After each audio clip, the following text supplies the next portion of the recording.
everybody, welcome to Band Advice TV, and this is the Matt and Mark podcast, the Bout music podcast. I think we're going to go ahead and abandon the astute observations and insightful discussions. I tried to make a YouTube thumbnail with all that on there, and it just ain't happening. It's not happening, man. So simplicity is key, I think, in this. So, we're going to go with Bout music for now, and I don't know, maybe we should open up a contest and see who can come up with the coolest name for our podcast, and we'll send them some T-shirt or something like that. I'll get a Sharpie and write the logo on a white T-shirt. Does it have to be a new T-shirt, or could it be a used one? I think it all depends on the smell factor, Anyway, I'm your host, Mark, and this is my co-host. I'm Matt. I hope you guys are doing well. I hope you guys are enjoying everything that you're finding on Band Advice TV. And so what's new with you? Learning any new stuff lately? Yeah, man, I've been working on some new tunes. Just got a few things coming up here I'm trying to get ready for, like when I enter that Tiny Desk concert, NPR Tiny Desk concert contest again. Oh, cool. Yeah, it's kind of not neat, and it's just fun to see all these different people that entered. There was thousands of entries last year, Wow. There's all sorts of spoils for the victor, but, it's just fun to do it. Mm-hmm. So getting ready to do that here pretty soon. I'm going to Red Dirt Musicians Relief Fund deal down in Stillwater's coming up in May. Oh, cool. Playing down there. Nice. It's going to be fun. So just writing some songs, trying to get some riffs together, doing some, more content for YouTube, and working on the website and booking some stuff for future, Yeah. That's awesome. You went to this sound school thing the other day. Yeah, it was really kind of cool. It was the, let me make sure I get the name correct on here. It's the Church Sound Bootcamp. I'm sure you guys heard me talk about them. I play guitar every Sunday in our church, and our sound engineer had heard about this boot camp, and he decided that he was going to talk the church into sending him and a couple of the other sound engineers and myself to this boot camp. And it was like 4 or 5 hours on Friday night and all day Saturday. It's just really in-depth, intensive camp. That's a lot of push-ups. It's yeah, no doubt. Well, the first Friday night, which like I said was 4 or 5 hours, nothing but microphones. Wow. It was insane, all the stuff about microphones. And they had a guy come in, I believe it's DPA microphones. And these are your high-end, thousands of dollar kind of thing. And he's one of their reps, and he came in and just was, showing off all the mics first and foremost, which was kind of cool to hold on to some of these things. Also very nerve-wracking. But then he would talk about just how you position these things and ways that you can utilize rejection in order to filter out the sound and to get a much better recording and much better balance. I mean, ultimately the whole goal is that you want to be able to mic your instruments, mic the band, and all that kind of stuff to where it sounds about as perfect as you can get it. And then just use your EQ and your faders ever so slightly just for fine-tuning. But really, you don't want to be doing a lot of post-production stuff. You want the sound that's going onto tape or into your DAW to be as perfect as possible. And he's showing us the tips and tricks on that. There's one case, one video that he showed where he was recording this band. It was a female guitarist and singer. They had a stand-up bass. They had a couple other instruments in there as well as drums. And just by having them, and they were just in one large room, which had some sound deadening on the walls and stuff, but they weren't using any gobos or anything like that in between there. And just by having them all positioned in a room and utilizing and really knowing, how the patterns of the cardioid patterns and the other patterns of the microphones work, and that you set them up for optimum rejection, that after the recording was done, he could go through and solo out channel by channel, and you would hear nothing but what was intended for that channel. So as she's playing the acoustic guitar and singing, when she would solo the singing channel, you didn't hear the acoustic guitar. You play the acoustic guitar, you wouldn't hear her singing. Same thing with all the other instruments around there. In fact, the only bleed over that was obvious was when he did solo the acoustic guitar, you could hear a little bit of the snare drum. And that's just because the snare was reflecting off of the surface of the guitar and going into the mic. If that wasn't reflecting at all, you wouldn't have heard it on that mic. It was just fascinating. Yeah, that's really cool. And then, to take it further, you roll off what you don't want those mics to pick up. Right. Right. Like if you're micing the drum set, you're going to roll off the tom mics at such and such frequency. Absolutely. If you're micing the snare drum, you don't really want it picking up bass drums, so you right. roll it all off. And so I'm amazed how the combination of that with microphone technique and obviously high class microphones make a big difference. Sure, sure. And at first, maybe you don't realize that, but work with the $200 microphone, then go work with a $5,000 microphone, and you'll see the difference real Right, fast. absolutely.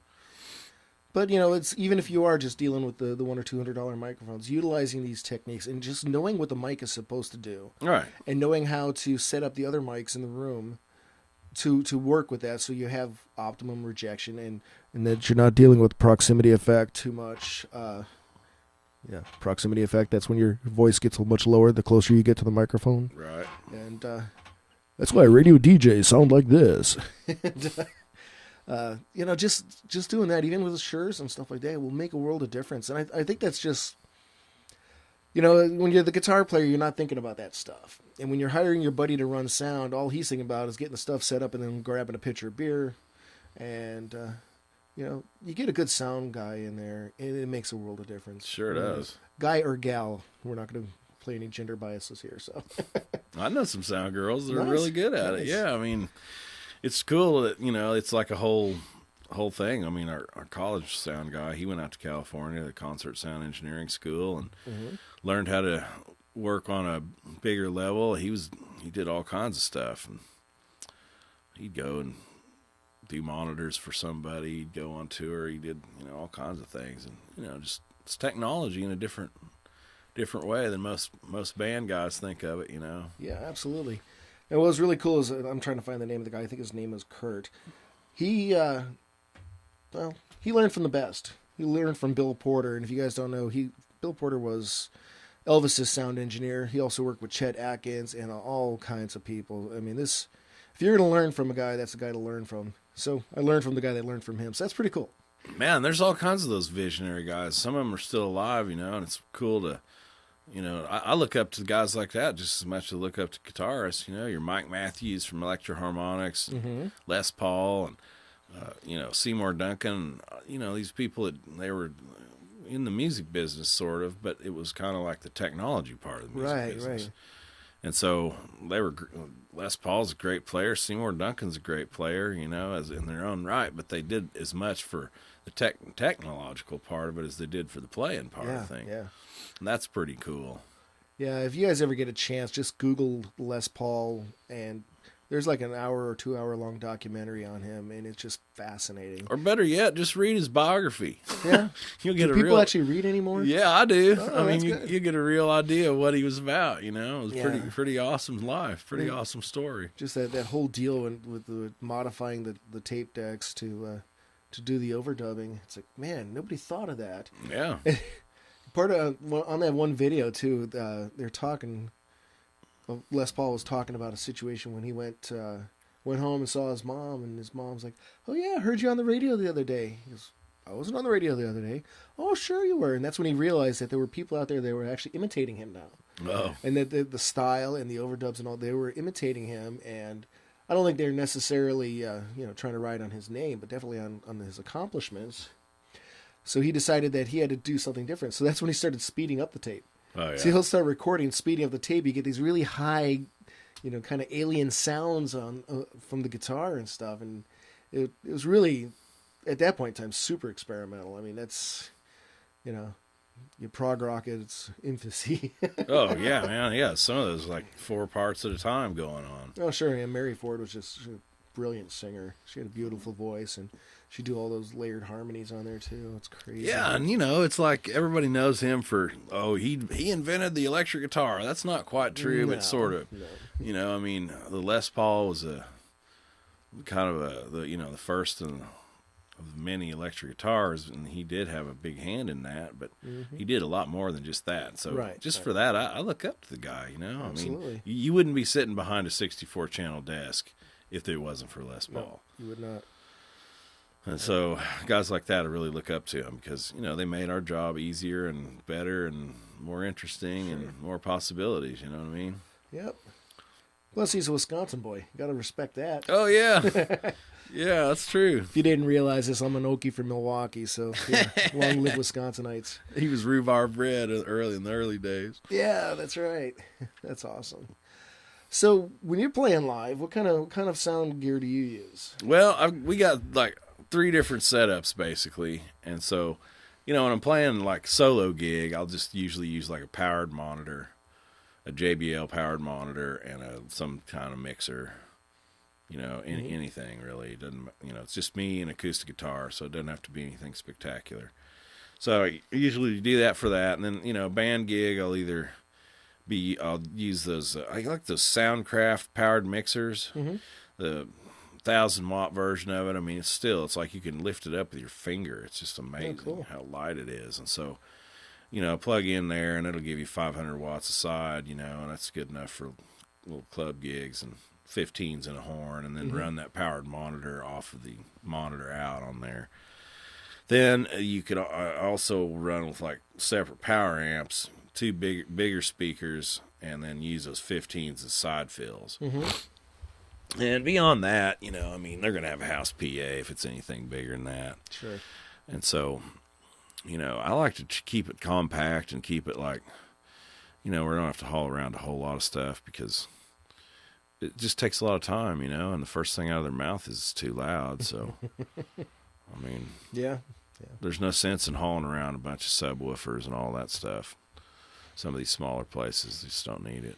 Remember that PA system that you had that we used to use at the coffee shop? Yeah. Had that big subwoofer and those two Yeah. little, they're tens or something like that. Yeah. And that little sub would put out some bass, man. Yeah. Well, that sounded the best when we had that running with those 215s and the horn. Oh yeah, yeah. That always sounded good because you had the big out front and then the sub picking up those. Yeah. Good old PV Triflex system. It's a heavy booger too. I remember I was trying to get that in the back of your VW Bug. Yeah, it was like a shipping trunk, Oh yeah, good old days, huh?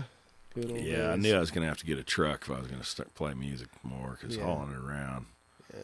I can't believe how it's gotten now, though. I mean, now it's not like anything was before. I mean, before it was like power amps, then speakers, passive speakers. Now it's like powered speakers, Right. and some interface with your Uh-huh. tablet or phone or something like that.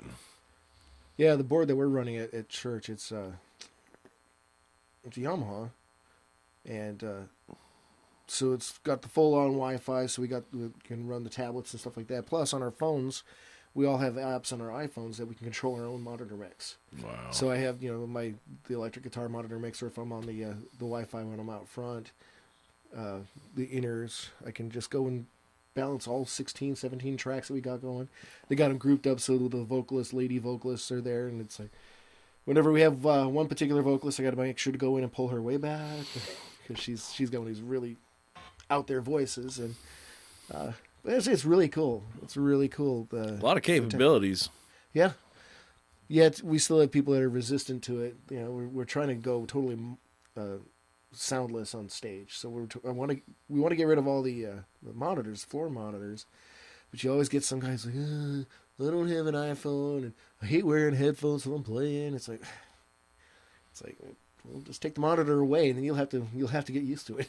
Yeah. So, and that was some of the topics that some of the people are having too. It's like there's a lot of pushback from their players and their bands about the going in ears on everything. And one guy goes, "Oh, you take the floor monitors away, and they'll still continue to gripe for another 6 to 8 months, but then they'll finally come around." It's like, wow, 6 to 8 months. I love it. So I just got to the point where I was like, if I can hear it as good as an AM radio, I can work with that. Yeah. I mean, remember the monitor mix for America? Remember how tinny that? Oh my god, that was painful, man. And it's super loud too. Yeah. The first thing we did is like, turn it down. That's just indicative of somebody that doesn't have any high-end hearing anymore. Right. All those years. I mean, Exactly. it was uncomfortable. It was like an ice pick to the ears.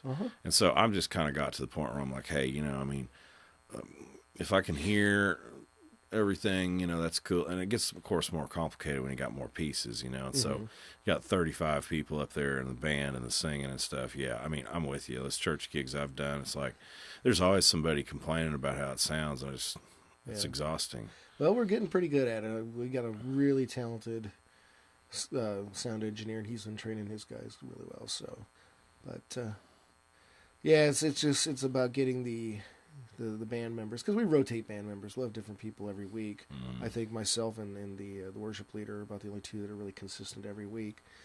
And so it's just getting everybody on board, and because I switch between electric and acoustic, so I'll have the electric sound all set up. Monitor mix great for me, and then I'll go to acoustic the next week, and I'll come back. It's like, ugh, the guy that played electric last week mixed up my whole mix. So Yeah. trying to figure out if there's a way that we can actually save presets on there. We haven't got to that point. Oh yeah, that'd be real Then handy. I just punch up, preset 1, preset 2, and go right back to the way I wanted it. Mhm. And I usually will just we wear in ears, and I'll usually just do it in one ear. And it depends. If I'm out front playing acoustic, I'll have it in this ear. That way I can hear the people to the left of me. But if I'm playing electric, I'm like right in front of the drum cage, and right over my left shoulder is the percussionist. And they get crazy sometimes. They'll get those bongos going, or start going on the djembe and stuff, and it's like, yeah, I can't hear, so I have to switch over to this ear. But I'm noticing in my ears a difference. Even the same volume, it's like this one's got some hearing damage to it. So Yeah. Oh, so yeah. even switching between the two ears, I have to change some of the levels. So Yeah, kinda, after all those years of loud music, I'm sure I've got some hearing damage too. But I never used in-ears. I never really, it's expense, the expense for one thing. Then it's another thing that get tangled up, lost, broken, stolen. yes. And so I haven't ever really explored that too much, but I like the sound. I like to feel it, right. and all the rage now is, no sound on stage or very little sound on stage. And, everybody has a clean stage. I'm like, hey, I like to see what kind of amps they're playing. Sure. I like to see, humor me, just show me something real on stage. Well, gosh, even in right now I'm going ampless. I'm just doing a cab simulator and going direct into a DI box and into the board, and that's just because I got tired of carrying my amp around all the time.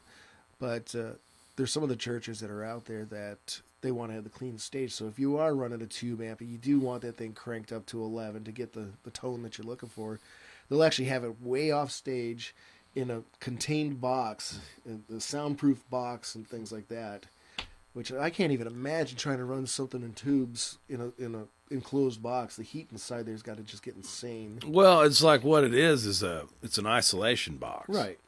And so you're just like, you're running it's like a speaker inside a box. Mm-hmm. And so they've got like an XLR that's catching a microphone that's inside the box, or a direct signal, or whatever they want, And so I was always thought that would be really handy, because even playing those casino jobs, it's the same thing. They don't want loud amps on stage. And so, it's just a real struggle. And so I thought, having an isolation box somewhere off stage would be cool. And then, you have another monitor that's, got an actual guitar speaker in it. And you can, sort of use that with a volume knob on it for yourself. And so, I met this manufacturer one time, and they asked me what would they like to see them make. And so I told them what they should make. And they were making speaker cabs and amps and stuff, and lo and behold, they went to market with something just about like that. Oh, brutal. Yeah, and I was like, hey, remember me? Yeah, remember this drawing I sent you?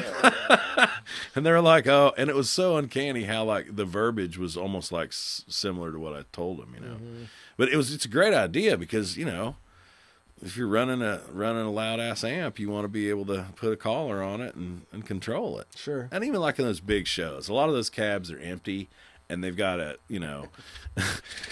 small amp in an ISO box down underneath the stage. Right. That's where they're getting most of it. Well, Brian May, he'll have the wall of the Voxes, those AC30s, but some of them are just parts. They'll just have them up there to part out, and he actually only runs 3 of them. Yeah. And he does, what's the combination? It's like wet, dry, wet combination, and that they mix then at the board. So, but I went to the Generation Axe, and it was the big concert. Well, you were there too, yeah.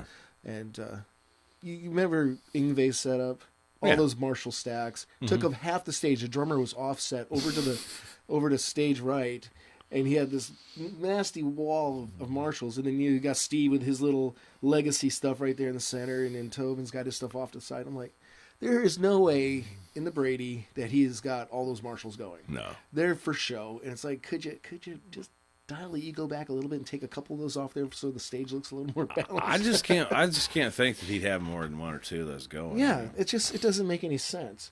I remember Cheap Trick did that.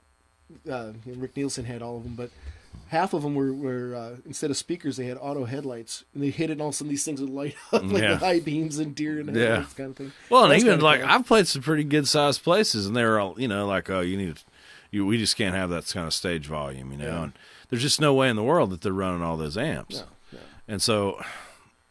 Well, especially if you're going to run them the way that you need to run them to make them sound good. Yeah, well, he plays those big 200 watters or whatever his Yngwie model is, and I mean, even at the Brady, I think you run a 200 watt amp into a couple of cabinets at 8, and they're probably going to be like, you can probably dial that back a little bit because we can't get the vocals over your amp just coming out of your amp, Do any of the venues ever make you use the baffle of shame? I've never had to use one, but I've seen them, And like I said, I've tried to get to where, okay, the whole idea is you want something to be able to turn up so it's going to act up. Right. And if you got like a 100-watt amp, it's going to take a lot for that to act up. Yeah. And the volume that acts up at is not acceptable to most sound guys, clubs, etc. Therefore, like, hey, if you're going to play a Fender Twin, you're going to have a lot of hauling around. You're going to have a heavy-ass big amp to haul around. Plus, if you want it to act up, you're either going to have to bring it all with pedals, or you're going to have a lot of problems playing at the volume that delivers. So the answer is to get a smaller amp. Right. 15-watt amp, running at 6, through a 410 cabinet is not offensive for most clubs. Yep. And so... That's kind of what I've been hearing is like, anything more than 20 watts is not necessary because everything's being mic'd these days. I don't believe I would buy anything more than a 20-watt amp. You know, I mean, I've got that 18-watt Marshall head that I've been playing a lot on the last few electric gigs last year. I mean, I can't see how I could want to play any louder than that at most of the shows that I play at. Yeah. Even the bigger shows. Canes or Brady or something like that. Yeah, okay, I'd probably pull out my 50-watt head and a couple of cabinets maybe, but. It's a lot different. There's a lot more space there, Sure. But still, I mean, like you say, there's no way in the world all those cabinets were on and plugged in and everything else. So he was playing all that. That was, on the big stage, it probably looks really cool. It just looked really awkward on the stage there in the Brady, especially when it's, like I said, took up almost half the stage. It's like, but whatever. Yeah. It was Steve's gig, and if he's okay with it, that's, I think he was just there to have a good time. Well, I think that people view Yngwie as kind of like the first of a kind of musician. That there wasn't really a lot of people like the Yngwie at first in rock music, and I always thought of him as a classical musician who plays a rock instrument, right? And he's kind of got the temperament of a classical musician. What you read about him anyway. Sure. I don't know Yngwie. I've heard his stories. I've seen. He's Yngwie, man. I mean, same way Paganini was Paganini. Those guys they were on another level. Right, and they kind of earned their right to have a little bit of an ego. And I've never heard any super horror stories about him, but he's definitely got we'll just say an elevated level of confidence when he's up there on the stage, which that's cool. Yeah, that's cool. That's Yngwie, man. Yeah. That's what makes Yngwie. And I think Vi, he realizes that. Sure. And that's entertainment, I guess. And the people are going to go to see Yngwie are going to want that kind of in-your-face kind of attitude, too, I think. Sure, man. Because that's what they did back in the 80s. Remember he used to hang that really huge strap behind the stage and actually get up and play it? Oh. I can't imagine how he ever did play it, but he did. So I don't know. That's crazy. All right, so what kind of microphones do you use? Let's see. For my vocal mic is like usually a Beta Blue 57 Beta Blue for vocals. I like it because it's real directional and it's real clean, and you can drive nails with it. Nice. I mean, I had one of those things. I use that thing till Just fell apart. So, I usually always carry a spare of everything like that. So, I have 57s and then I have a 58 Beta Blue. And that, that's just like a 58. It's just the Blue Series is a little bit better microphone, I think. A little bit wider frequency response and a little cleaner. Cool. But, you got to kind of match the mic to kind of your voice, Sure. know. And some mics sound really great on me and some don't, and so you just kind of, by experimentation and trial and error, you get something that works good for you. Yeah. And I like that one, because it's just high feedback rejection. I mean, you got to really be abusing it to get it to start squealing. Mm-hmm. And so I use that, and then I have this it's an electro voice mic on my guitar amp. And I don't know, man. It doesn't sound that good on vocals, but it just sounds great on guitars. Oh, cool. And it's, I don't know. I've looked it up several times and never can find much information about it, but it's marked, the old EV logo. Right. And it just sounds great on a guitar cabinet. Nice. And, I've got a bunch of other little microphones. I got one of those little Shure, I think it's a 91. And it's like just a little capsule about the size of my pinky, but it goes into this little baffling deal, and you can hang it on a wall. You can put it on the floor. They use it for plays, and it picks up a wide range, but I use it for kick drums a lot. Oh, cool. Or bass guitar, just ambient, kind of sure. There's just something about some of those recordings and a lot of it's just some ambient sort of sounds, and so that's a good way to pick that up. I got like a D112 that I use for kick drums. They're not Rode NT whatever they are, but there's some other condenser mics on the drums and cymbals. A snare usually is a 57. I run the bass guitar direct usually. I don't have a lot of microphones that are very great, but right. Just for recording it when I'm doing here and there is fine. Yeah, these that we're running right now is I got a 58, and this is Sure, it's the BG2. I think it's like one of the early betas. So the BG stands for Beta Green. And I was, it was one of those deals. I went in, poor white kid that wanted a microphone. A guy, hey, check these out, and it's the right price at the time. And I checked it on eBay the other day, and it's going for like $25. Yeah, so, whatever. It sounds. We've been using it on all these podcasts. It sounds fine, So. No need to EQ us. What I really notice is, the cheaper microphones, you really start to notice what they're made out of when you start hitting them with some compression. Right. When you really start knuckling down on them, you can tell, hey, I'm recording on Chinese preamps and Chinese microphones. And, this isn't a $5,000 Neumann. You can really start to tell when you start hitting it with some compression. Okay. But for the most part, man, I mean, the idea is to try to, not just not do something because you can't afford the best gear. The idea is to get some gear you can afford and wring every bit of potential out of it that you can, and yeah, definitely. Cool. So when you're miking up your guitar, you miking up your amp, where do you position it on the cone? I like to kind of point the microphone sort of in it, how the cone is sort of angled like this. I kind of point it at the angle of the side of the cone. Okay. Kind of angled like that against the side of the cone. So you're going pretty much perpendicular to the cone itself. How far from the center are you? Oh, just a little bit off there. A little bit off center? Okay. Yeah, I played around a lot with that. When you're right on the center of the cone, it's definitely going to get a lot more of your highs in there. And the further out you move, you're going to get a little more of the lows. Mm-hmm. So when I mic up my stuff, I'll usually go, I wouldn't say even between the outer and the inner, but maybe a little bit closer towards the center. But I do like to get a little warmth out of the speaker. It also depends which amp you're using too. So. Sure, yeah. Well, it's like just micing it live. I mean, I've I've had those times where you come back and the sound guy's mic the head part of the cabinet. Oh my gosh! Like the little meme. I've had that happen one time. This kid was helping somebody, and I come back there and he's like, oh. I'm like, no, it's down here. The speakers are down here. That is awesome. But this is the amp. No, that's the head. Yeah. So that's funny. I have to kind of laugh too. You see a lot of the videos where they'll take the the SM57s and just kind of dangle it down in front of the speaker. It's like, okay, it's a cardioid pattern. You are going to be picking up a bunch of crap bouncing off the floor. Yeah. And you're going to have a very low input from your amp because it's hitting the side of that pattern where it's not picking up as much. And it's like, well, it looks cool. Well, fine. Yeah, sure. Well, it's blowing by a lot. Yeah, it's like, it's getting some stuff off the floor because it's so directional. But right. Yeah, I mean, But ideally you're you getting want to have everything a... off the floor. You're getting the toms. You're getting the kick and all that stuff off the floor that's coming in through your mic. But, I don't know.